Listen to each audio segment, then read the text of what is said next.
Varicose veins కి సరైన చికిత్స కోసం సంప్రదించండి ఎవిస్ హాస్పిటల్. నమస్తే రమ్మగారు. నమస్తే జయ. రమ్మగారు, మనము ప్రఖ్యాతిగాంచిన పురాతన ఆలయాల గురించి మాట్లాడుకుంటున్నాం. మరి ఇప్పుడు ఏం చెప్పబోతున్నారు? ఏ ఆలయం గురించి? నేను కూడా ఇటీవలే తెలుసుకున్నాను జయ. అద్భుతమైన శివాలయం. అద్భుతం అంటే మామూలు అద్భుతం కాదు, 5-6 పరమాద్భుతాలు కలిసిన ఆలయం అనుకో. మరి అది పెద్దగా ఉందో ప్రఖ్యాతంగా ఉందో చుట్టుపక్కల ప్రాంతాల వాళ్ళంతా వెళ్తున్నారా లేదో నాకు తెలీదు, కానీ చాలా చెప్పాలనిపించేంత అద్భుతమైన విషయం ఉంది అందులో. మనం పంచారామాలని జ్యోతిర్లింగాలని ఎక్కడో ఏమిటో అని ఎక్కడెక్కడెక్కడెక్కడికో పరిగెడతాం.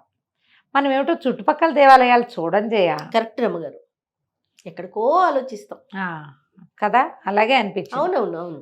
గుంటూరు జిల్లా దేవాలయాల గురించి పిఎస్ఎం లక్ష్మి గారు రాసిన పుస్తకంలో ఒక అద్భుతమైన దేవాలయం ఉంది. ఒకటే ఉంది, అన్ని అద్భుతాలే ఉన్నాయి. ఇది నాకు మరి చాలా బాగా నచ్చింది. 6-7 సార్లు 6-7 చెప్పినా సాటిస్ఫై కాలే, నేను ఇంకా చెప్పాలనిపిస్తుంది. అంత బాగుంది గుడి. ఈ దేవాలయ చరిత్ర విచిత్రంగా అనిపిస్తుంది మనకి. గుంటూరు జిల్లా సత్తెనపల్లి ఉంది. సత్తెనపల్లి నుంచి వాళ్ళు ఆ రోజుల్లో ఆవిడ వెళ్ళినప్పుడు 2 గంటలు 7 సీటర్ ఆటోలో ప్రయాణం చేశారట. అంత ఉండదు, గంట ప్రయాణం అయి ఉంటుంది. చేజర్లలో కపోతేశ్వర స్వామి ఆలయం. అయితే బౌద్ధ జాతక గాథల్లో ఈ దేవాలయ ప్రాంతానికి సంబంధించి ఒక కథ ఉందిట. మనకు కూడా తెలుసు, మహాభారతంలో భాగవతంలో శిబి చక్రవర్తి కథ మనం విన్నాం. అవును, అందరికీ తెలుసు. శిబి చక్రవర్తి గాథ మనకు ఏం తెలుసు? డేగా పావురము రూపంలో 2 దేవతలు వచ్చి ఈయన్ని పరీక్షించారు. శిబి మాంసాన్ని కోసిచ్చాడు.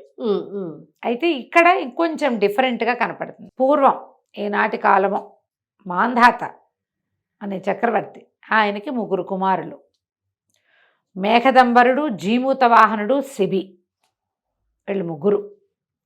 అయితే శిబి రాజుగా ఉన్నప్పుడు ఈ మేఘదంబరుడు అనే ఆయన దేశ సంచారానికి వెళ్ళి అలా అంతా సంచరిస్తూ చేరుంజెర్ల, ఈ ప్రాంతం పేరు పూర్వకాలంలో చేరుంజెర్ల, అక్కడ ఉన్న ప్రకృతి సోయగానికి ముగ్ధుడై అక్కడ లభించిన ఏదో ఒక భగవత్ సాన్నిధ్య రూపమైన భావనకి లోనయ్యి తపస్సు చేసుకోవటం మొదలుపెట్టాడు. ఆయన తపస్సులోనే ప్రాణాలు వదిలిపెట్టారు. ప్రాణం వదిలిన తర్వాత ఆయనకి అగ్ని సంస్కారం చేస్తే చితాభస్మంలోంచి ఒక లింగం వచ్చిందట. లింగంగా మారిపోయాడు ఆయన. వీళ్ళు ఆయన మేఘదంబరుడు తపస్సు చేసుకుంటున్న గుహలోనే ఈ శివలింగాన్ని ఉంచి పూజ చేసేవారట. అందరూ చుట్టుపక్కల ఋషులు మునులు ఎంతమందో ఉండేవారట అక్కడ. అయితే ఏమైందట, జీమూత వాహనుడు, ఈ కథ అంతా రాజధానికి చేరింది. జీమూత వాహనుడు తను కూడా వచ్చి అతను కూడా ఇక్కడ ఉన్న దైవ సాన్నిధ్యపు అనుభూతికి లోనయ్యి ఆయన తపస్సు చేసుకుని ఆయన కూడా మరణించాడు. అయితే ఆయనకి అగ్ని సంస్కారం చేస్తే ఇంకొక లింగం ప్రత్యక్షమైంది. చితాభస్మంలోంచి లింగం వచ్చిందట. ఆ లింగాన్ని ఈ లింగాన్ని పక్కపక్కన పెట్టి పూజలు జరిపేవాళ్ళు. రాజుగారికి విషయం తెలిసింది. శిబి రాజుగా ఉన్నాడు, చక్రవర్తిగా. శిబి ఏం చేశాడట, భార్యా సమేతుడుగా వచ్చి ఇదంతా చూడబుద్ధయ్యి అంతా చూసి తన తమ్ముళ్ళిద్దరూ ఈ చితాభస్మంగా మారి ఆ తర్వాత శివలింగాలుగా మారిపోయి తపస్సు చేసుకున్న స్థలాలు చూడాలని భావించి వచ్చి వాళ్ళిద్దరినీ చూశాడు. ఆయన కూడా తను కూడా ఇలా తపస్సిద్ధిని పొందాలని అనిపించింది. సిద్ధి పొందారు వాళ్ళు. ఈయన తపస్సు ఏదో చేసేవాడు. ఇక్కడ యజ్ఞాలు చేయటం మొదలుపెట్టాడట. 99 యజ్ఞాలు చేసేసరికి దేవేంద్రుడికి ఇతను ఇన్ని యజ్ఞాలు చేస్తున్నాడు, ఏం చేయబోతాడో, 100వ యజ్ఞం పూర్తి చేస్తే దేవేంద్ర పదవి వస్తుంది అని భయపడి బ్రహ్మ విష్ణు మహేశ్వరుల శరణు వచ్చాడు.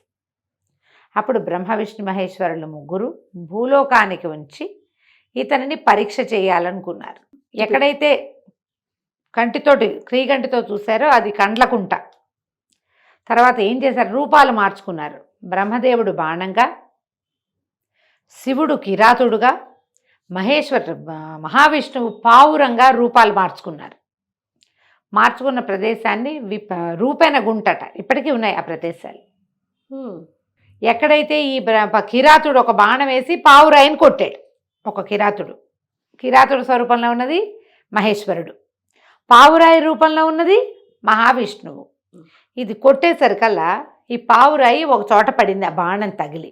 ఈ బాణం తగిలి పావురాయి పడింది కుంకిళ్ళ గుంట అనే ప్రదేశంలో పడింది. దాన్ని ఇప్పుడు కుంకల గుంట అంటున్నారు. ఆ కుంకిళ్ళ గుంట ఎక్కడుంది?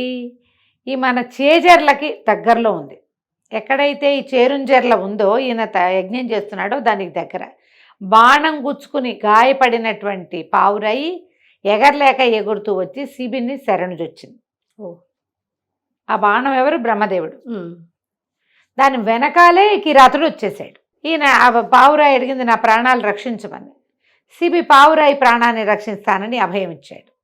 వెనకాల వచ్చిన కిరాతుడు దాని ఎత్తు మాంసం ఇచ్చి తీసుకో, నువ్వు లెక్కే కదా, అంతేగా కదా, తల్లి బిడ్డ న్యాయంగా పోవాలి, అది నా ఆహారం, నేను కొట్టాను, నీకు నువ్వు శరణిచ్చి వచ్చింది, నువ్వు దానికి అభయం ఇచ్చావు, నేను ఒప్పుకుంటా. ఆ మాత్రం మాంసం ఉంటుందా పావురాయిలో? ఆ మాత్రం ఇచ్చి పుచ్చుకో అనేసరికి ఈయన ఏం చేశాడు? సరే మాంసం దానికి ఎత్తుకెత్తు ఎలా కుదురుతుంది, ఒక త్రాసు తెప్పించి నీ సొంత మాంసం ఇవ్వమని అడిగాడు. తొడలో ఇంచి ఒక ముక్క కోసి అందులో పెట్టాడు. పావురాయి ఎంత ఉంటుంది? దాని ప్రాణం అనగా ఎంత? ఎప్పటికీ తూగదే. కాళ్ళు కోసి పెట్టాడు, చేతులు కోసి పెట్టాడు, భార్య బిడ్డతో సహా కూర్చుంటానన్నాడు. అందులో భార్య కుమారుడు ఉన్నారు.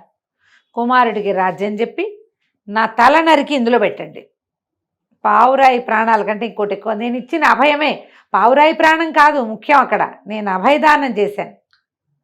యజ్ఞం చేస్తూ నేను ఒకడికి అభయదానం చేస్తే నిలబెట్టుకోవద్దు? మరి చేసిన దానాన్ని వెనక్కి తీసుకున్నవాడు వాడికి పంచమహాపాతకాలు చుట్టుకుంటాయి. అసిపత్రవనంలో వెళ్ళాలి, నరకంలోకి వెళ్తే. ఇన్ని చేసిన యజ్ఞాలు పోతాయి. ఈ ఒక్క పావురాయికి చేసిన అభయదానం వెనక్కి తీసుకుంటే కుదరదు. తల నరికి పెట్టించట్.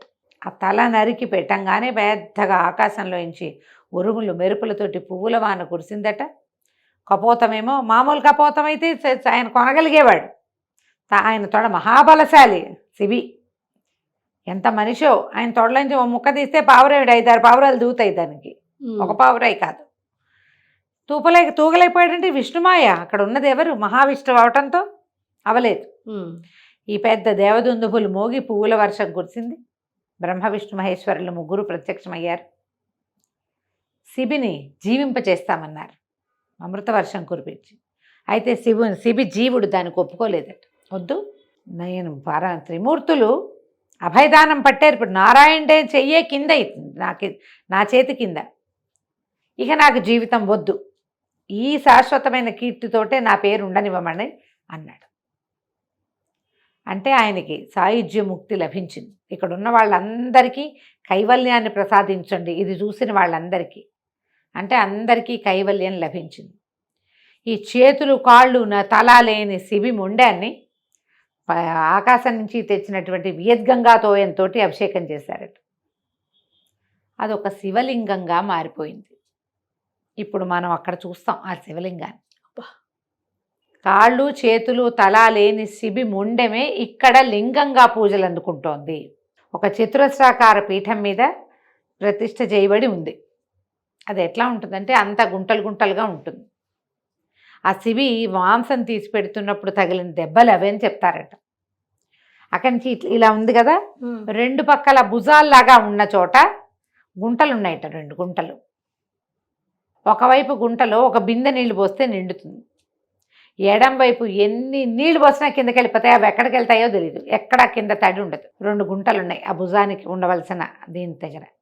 ఇవాళ బిందె నీళ్లు పోస్తే రేపొద్దున కుంచుకోలతో తీస్తారట. పచ్చి మాంసపు వాసన వస్తాయట ఆ నీళ్లు.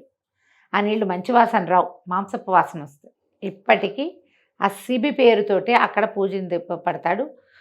కపోతేశ్వర స్వామిగా పూజింపబడతాడు. గర్భగుడిలో ఒక కపోత బొమ్మ ఉంది గోడ మీద.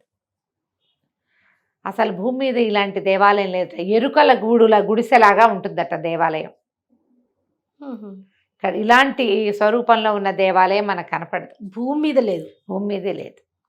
ఆ గర్భగుడి ఎరుకల గూడులాగా ఉంటుంది, గుడిసెలాగా ఉంటుందట. ఇప్పుడు మనం చూస్తున్న తతిమా దేవాలయం అంతా 4వ శతాబ్దంలో కట్టబడింది. ఈ గర్భాలయంలోనే పార్వతీదేవి భ్రమరాంబికాదేవి విగ్రహాలు ఉన్నాయి. గుడి యువతల నుంచి గర్భాలయం కాకుండా గజపృష్ఠాకారంలో నిర్మించబడినట్టుగా కనపడుతుంది. 4వ శతాబ్దం తర్వాత ఇక అట్లా అట్లా అట్లా అట్లా మారుతూ చేతులు మారుతూ ఉంటాయి కదా, రాజ్యాలు అటు ఇటు కదిలి. సో మనకి విశేషంగా కనపడుతుంది. ప్రఖ్యాతమైన పురాణ గాథని ఆధారం చేసుకొని నిర్మించబడింది ఈ ఆలయం. సత్తెనపల్లి వెళ్ళే అవకాశం లభిస్తే తప్పకుండా ఇది చూడండి. తప్పకుండా అండి. గుంటూరు వెళ్ళి ఏదైనా చుట్టుపక్కల చూద్దాం అనుకుంటే నా సలహా అయితే లక్ష్మి గారిది, పిఎస్ఎం లక్ష్మి గారు మీకు ఆన్లైన్ దొరుకుతారు. ఈ గుంటూరు జిల్లా ఏ జిల్లాలో ఒక వారం రోజులు ఉండే అవకాశం లభిస్తే ఆ జిల్లాకు సంబంధించిన పుస్తకం కొనుక్కొని కనీసం మనకు కనపడవు మనం చూస్తాం, ఆవిడ చెప్పిన ప్రఖ్యాత దేవాలయాలైనా మనం చూడగలిగితే చాలు చాలు. నాకు ఇది చదివిన దగ్గర నుంచి ఇది ఎప్పుడెప్పుడు చెప్పాలా అని ఉంది, చెప్పాలని ఉంది. వినడానికి ఎంత విశేషమైన ఆలయంగా విశేషంగా ఉంది కదా రమ్మగారు. ప్రఖ్యాతమైన ఆలయమే. ఆ చుట్టుపక్కల ప్రాంతాల జనం అంతా బాగా విశేషంగా వస్తారు. దేవాలయం తాలూకు చుట్టుపక్కల అన్ని చోట్ల చాలా శివలింగాలు ఉన్నాయట. తర్వాత చాలా మంది ఋషులు మునులు ఎంతో కాలం తపస్సు చేసుకున్న ఆనవాళ్ళు ఇప్పటికీ ఉన్నాయట. శివలింగాలుగా మారిపోయిన ఈయన తమ్ముళ్ళు ఇద్దరు కూడా మేఘన మల్లయ్య పేర్లతోటి, మేఘనలింగం మల్లయ్యలింగం పేరుతోటి అక్కడున్న సిద్ధుల కొండ ఆ గుట్టలో కిందొకరు పైనొకరు పూజలు అందుకుంటున్నారు ఇప్పటికి. గౌరీ శంకర్లు అక్కడ వెలిసి ఉన్నారట ఆ సిద్ధుల కుంట దగ్గర. అవకాశం ఉంటే మొత్తం ఒకసారి చూసి రావచ్చు. ఇది ఎవరో మహారాజ పుత్రులు ఈ ప్రాంతానికి వచ్చి ఇక్కడున్న భగవత్ సాన్నిధ్యాన్ని తెలుసుకున్నారంటే మరి ఎలాంటిది ఉంటుంది. ఎంత అద్భుతమైంది. పైగా వాళ్ళు తపస్సు చేసి శివలింగాలుగా మారిపోవటమే అది కదా. విశేషమైన కథ, విశేషమైన క్షేత్రం కూడా. అవకాశం ఉన్న వాళ్ళు దర్శనం చేసుకోండి తప్పకుండా. నమస్తే. నమస్తే జయ.